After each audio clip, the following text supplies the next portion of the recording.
What's that in the sky? It's a bird. It's a plane. It's Talk Geekly! Holy Heimdall's headpiece, geeks and geekettes. Tom here, the resident Kryptonian, and as always, I am joined by my friend and yours. He is the Gotham Knight, my man Cody. Yo, yo, yo, what's up, geeks and geekettes? We are Talk Geekly, bringing the latest and the greatest from comic books to video games and so much more from the geek culture. And man, oh man, do we have some heavy hitting comics and a special review on an awesome introductory to a series. But first, Tom, how have you been? How did everything go with your game? Give us the breakdown, man. Oh, man, we're going to talk about the game some more. Sure, why not? It came out, we got that demo dropped on the previous Monday. And so far, some pretty good reviews. A lot of the reviews, I'll be honest with you, I kind of expected where they were going to go because I knew what we were releasing was very incomplete. Once again, it was just a demo and it was for a game jam. So a lot of things got rushed in the last couple of days. So like I said, I was expecting people to kind of point out things that, in my opinion, we needed to have done better anyway. But all in all, very happy with what we did release. And again, very happy with the reviews because a lot of people really liked a lot of the lore. They love the art. They love the music.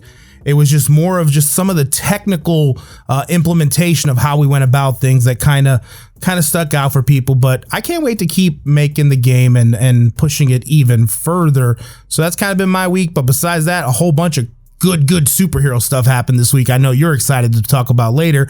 But what was your week like? So I kind of stepped back and just relaxed a little bit and really didn't focus on too much YouTube content and we just kind of enjoyed, some time off and just gaming from, Escape from Tarkov and Valheim once again. I, tried to make the most of my extra time and squeeze in some of that geeky goodness we're going to be delving into a little bit later. But outside of that, just, a whole lot of just spending that stimmy. I got a brand new microphone coming. Very excited to up the audio quality on my end. And a big shout out to Tom for his suggestions and of course his help throughout just everything.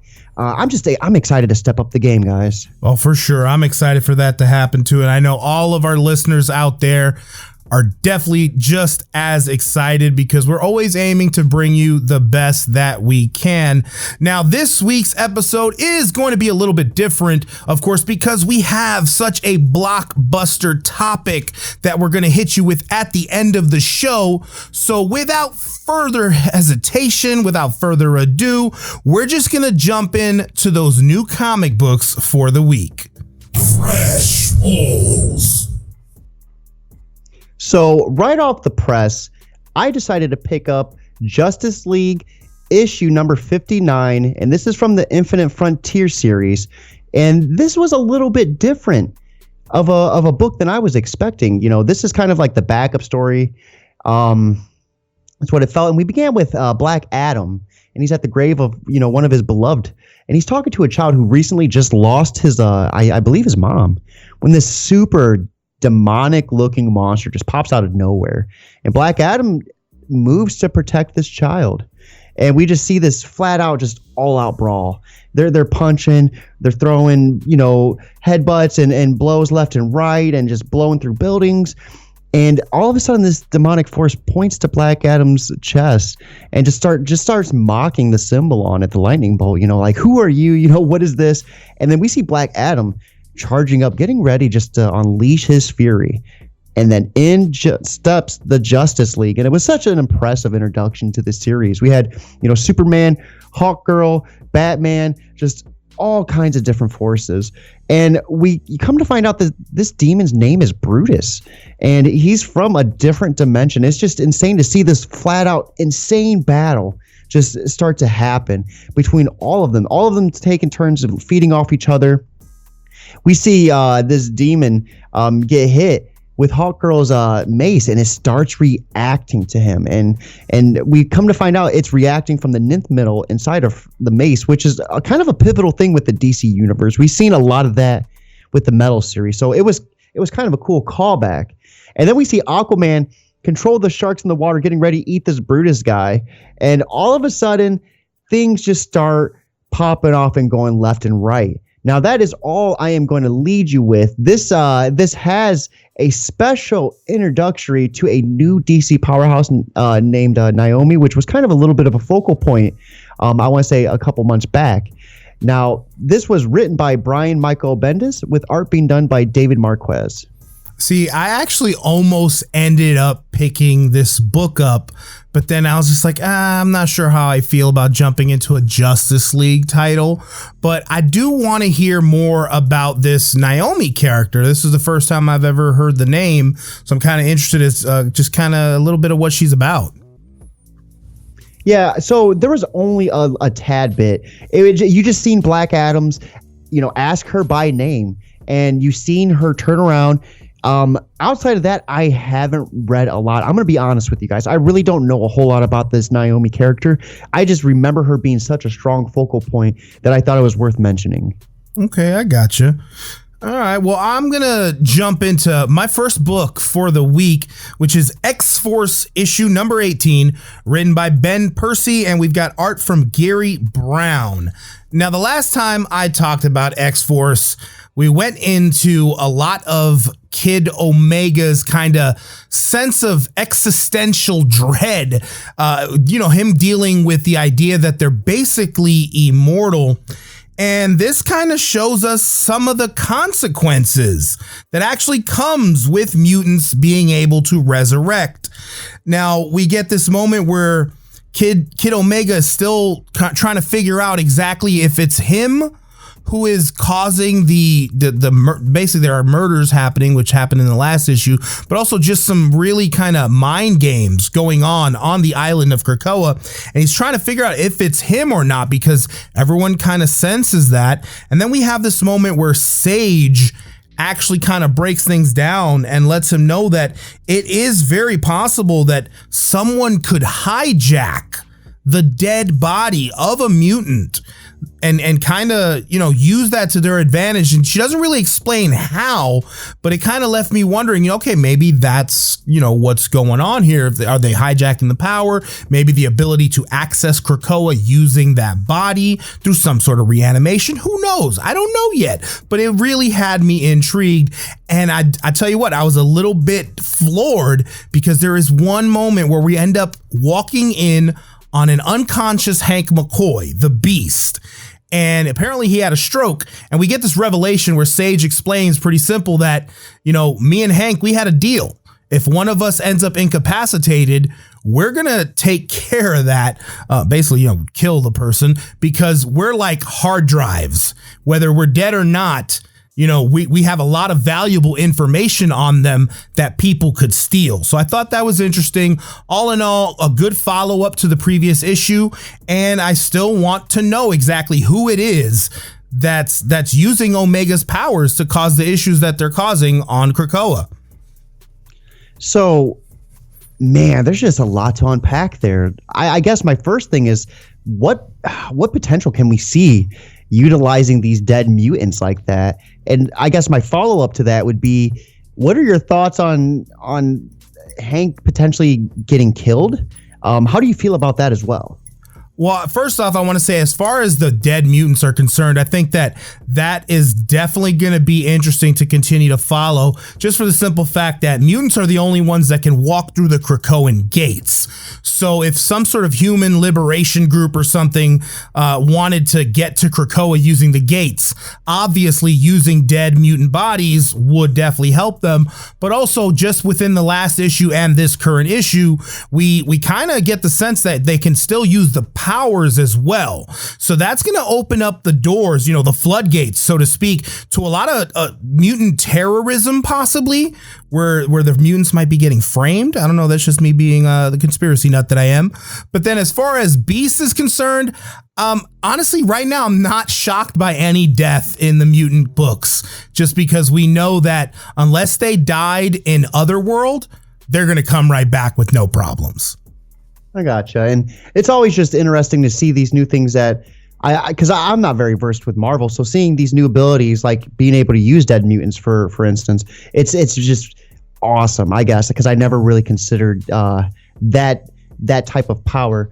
So for me, one thing I decided to dive back into was actually a Nightwing issue. So this is Infinite Frontier Nightwing issue 78, and we begin with an awesome introductory. I have to say, this begins with Dick walking onto this kind of rich kid. His name is Shelton Lyle, and he's a bully, just beating the tar out of this kid.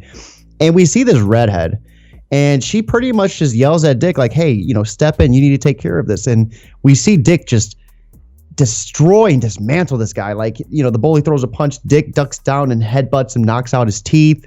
And then, of course, he starts to get overwhelmed as, Shelton has his goons pile up. And then the cops get called. And it's funny because Shelton's like, haha, dude, my dad owns the police.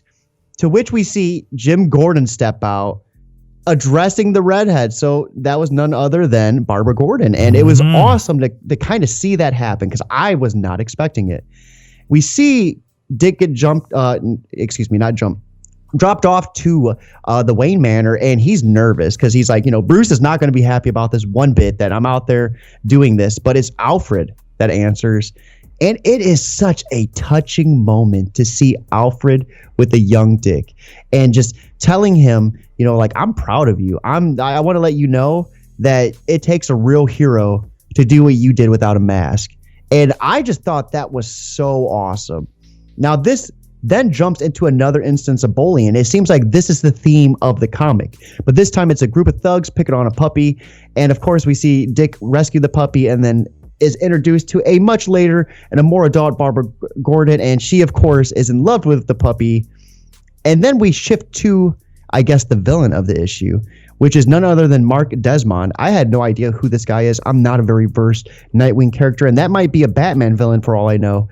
But this guy is known to be just an insane, gruesome brawler.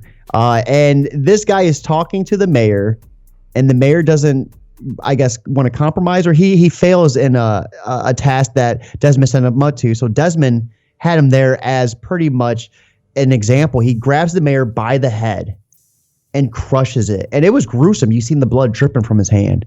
And it was just insane. And that's what I'm going to leave you off with. You're going to have to pick up this book yourself to see what happens afterwards.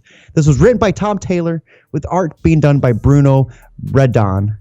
So I, similar to you, I guess I'm not very versed as far as Nightwing's history really is concerned, but I could be wrong. I feel like there's a bit of a retcon going with the whole Barbara thing there. Because, Dick should be considerably older than Barbara, yes. Isn't he? Yes, that's what I thought too. And that was my initial impression. Reading this, I was like, I don't remember this happening. But again, I'm not exactly sure. I'd have to research that a little bit deeper. No, and I, like I said, that's why I wanted to make sure it was clear that I don't know either. I just kind of am under that assumption just based on my little bit of knowledge of the character.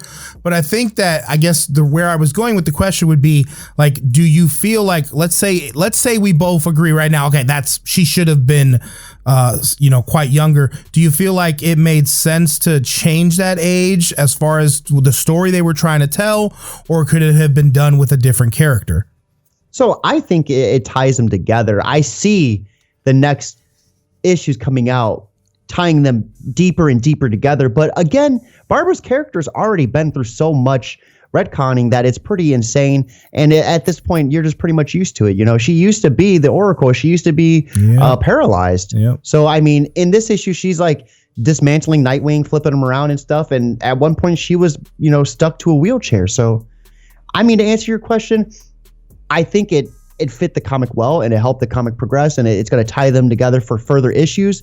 But it could have been done with their current ages too, just given the fact that they're in the Bat family.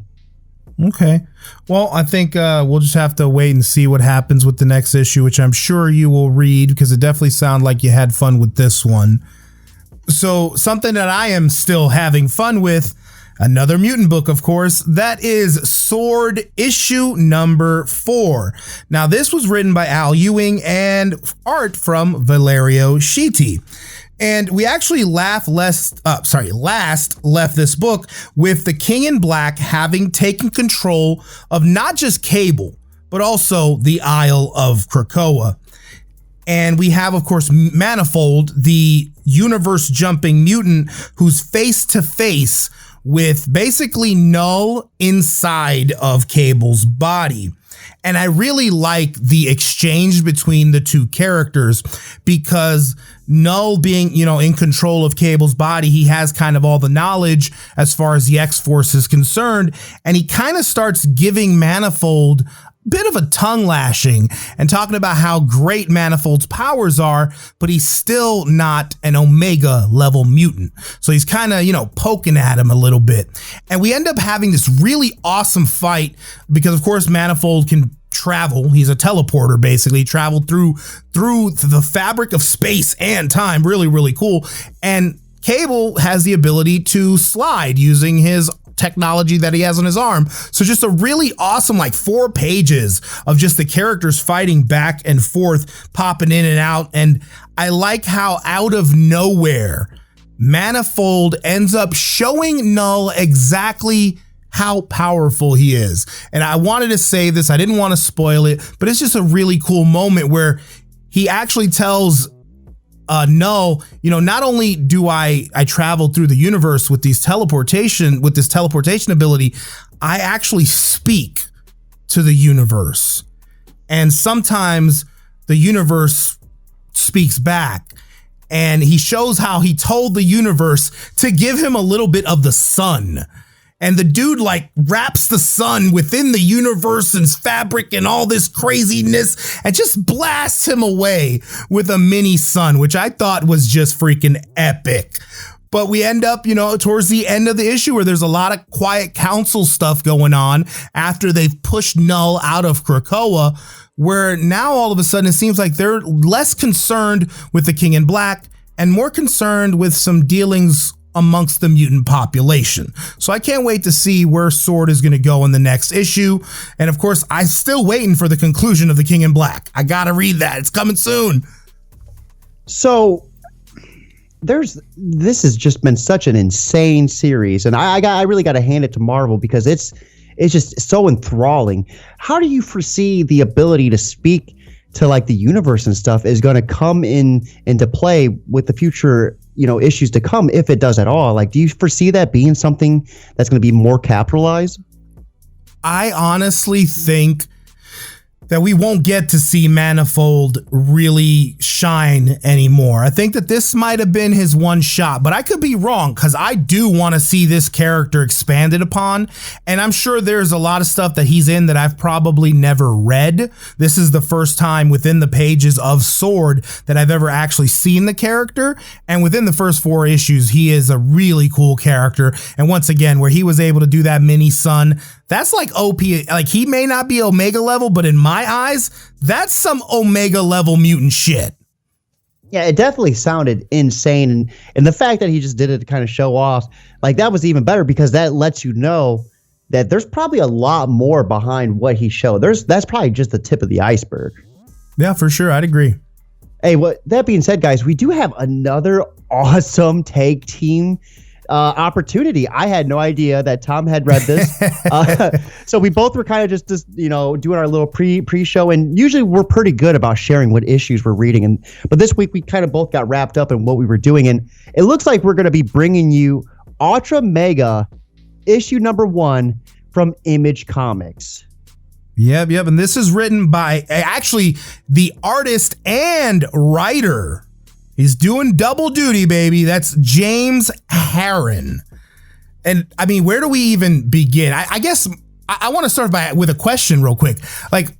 What drove you to read this book? I'll say that for myself, I saw basically a giant, almost an Ultraman looking character on the cover. And then I saw a sketch cover next to it.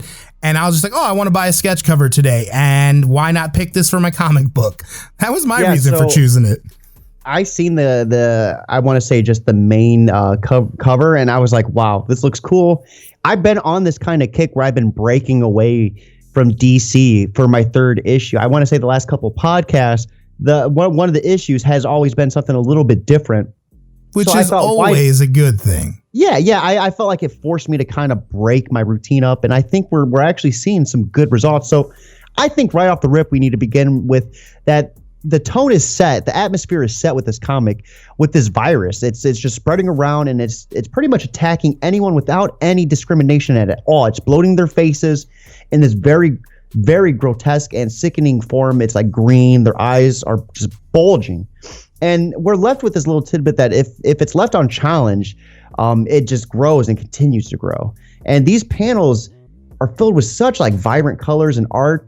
And then this is where the comic kind of threw me for a loop, because it is a good book, but it did kind of just when he gets to speak to the spiritual like entity or whatever you want to call it, it kind of just threw me off, because you see this such deep breakdown, and then the human's just like, okay. And I was like, wow. I felt like it would have been a little bit more. No, I kind of agree, but I think for me, like, I was really in love with that aspect of Jason, because he was like the everyday guy. Even when there's a panel where he gets fired and he's replaced by a robot, his boss even calls him Guy. He doesn't even call him by his name. So we kind of see that the character isn't necessarily like fully connected or invested like most people would be. He's kind of like I don't really care what's going on. But I want to touch base back to what you were talking about, the artwork. James Herron is an amazing artist. This is my first experience with him. And I got to say, the gore, like you said, as far as coloring is concerned, of course, now that wasn't Herron. I'm sorry I don't have the color artist for the book. I wish I did. Dave Stewart. Oh, good job. Good save on that one, bud. But Herron is just amazing. Seriously, I haven't seen this kind of cool looking comic book gore since Ryan Ottley in the Invincible series. I think this is probably on that same level. But I don't know. There's so much kaiju monster killing in this that for me, I can't wait to see what happens in the next issue.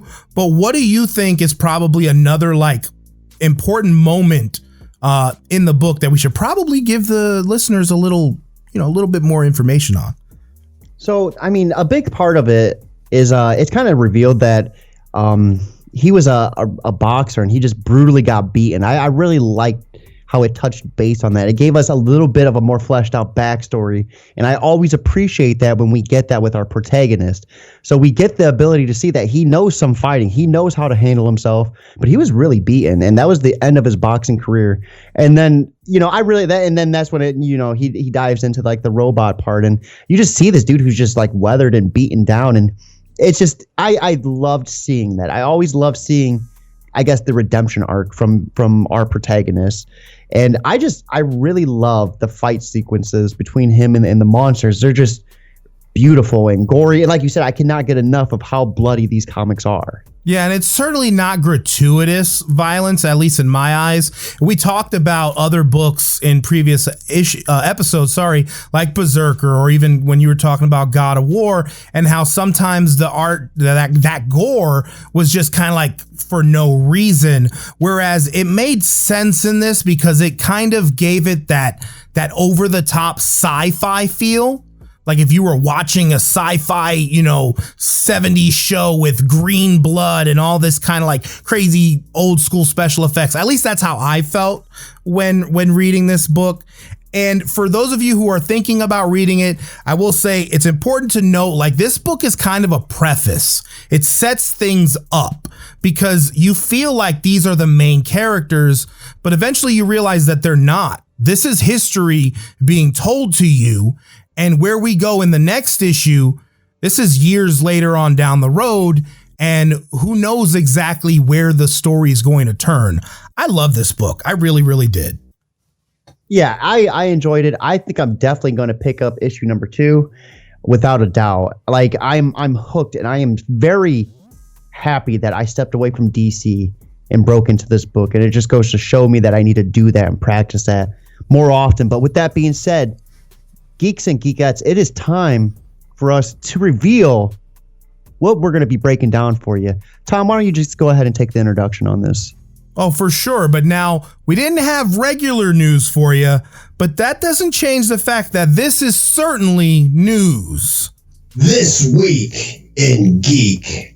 So for sure, this week in Geek is a superly highly anticipated title coming to Disney Plus, and that is Falcon and the Winter Soldier.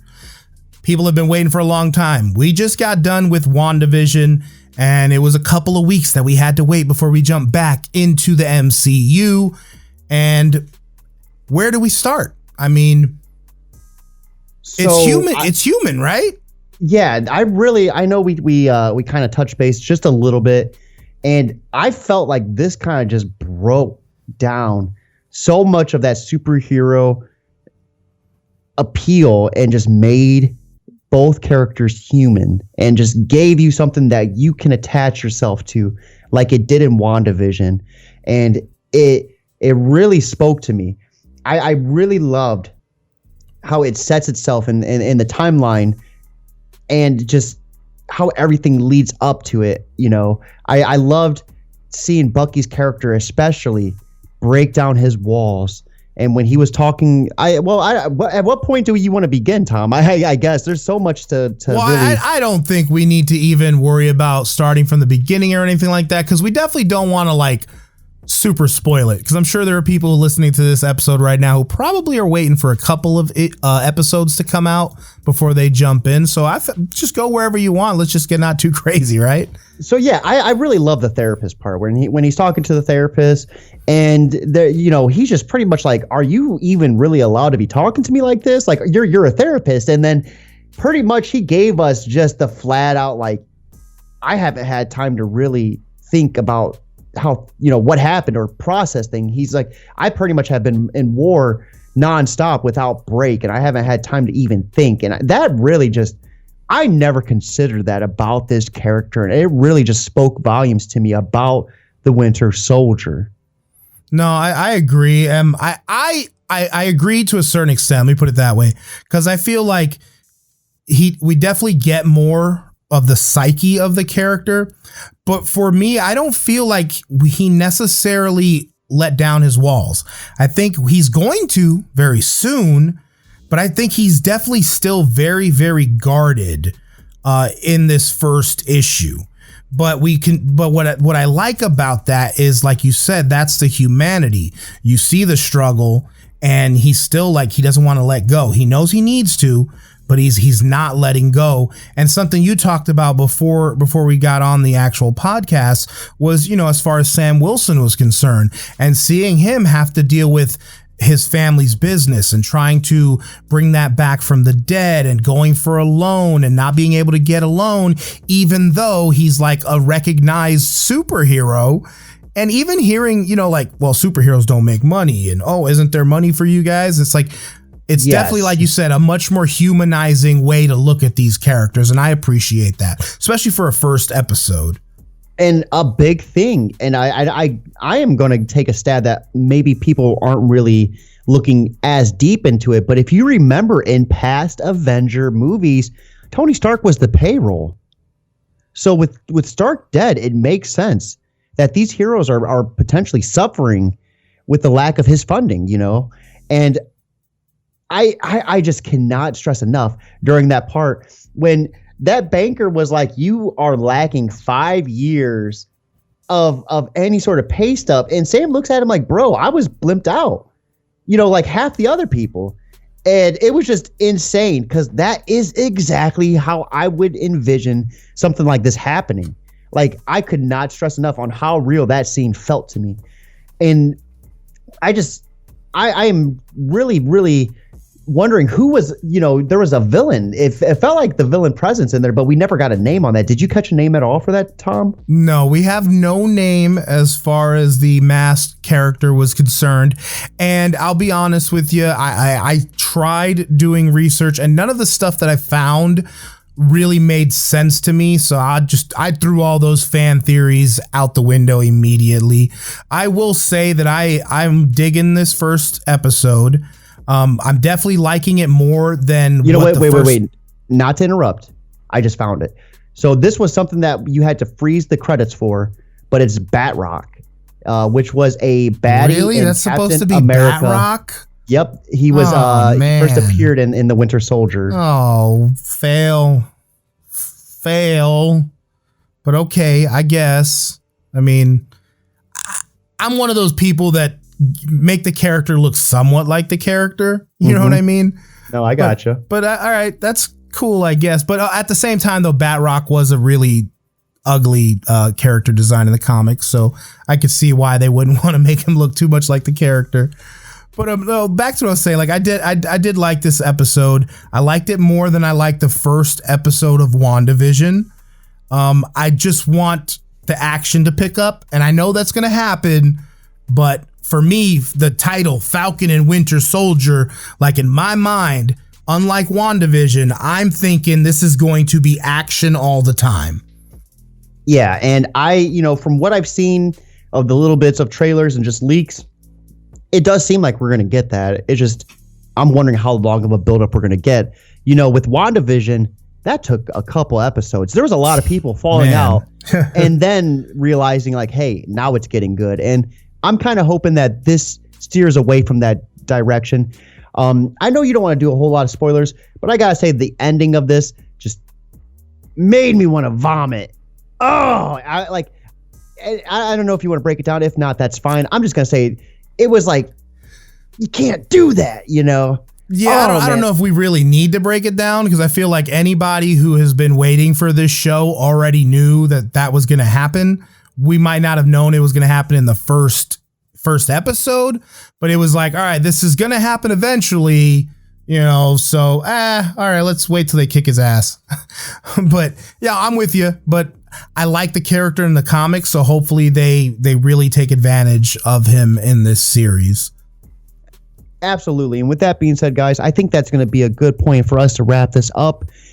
As always, before we wrap things up, Tom, what are your plans for the next upcoming couple of days? I know you said you were taking a little bit of a break from everything. So what's life been, not focusing on game development?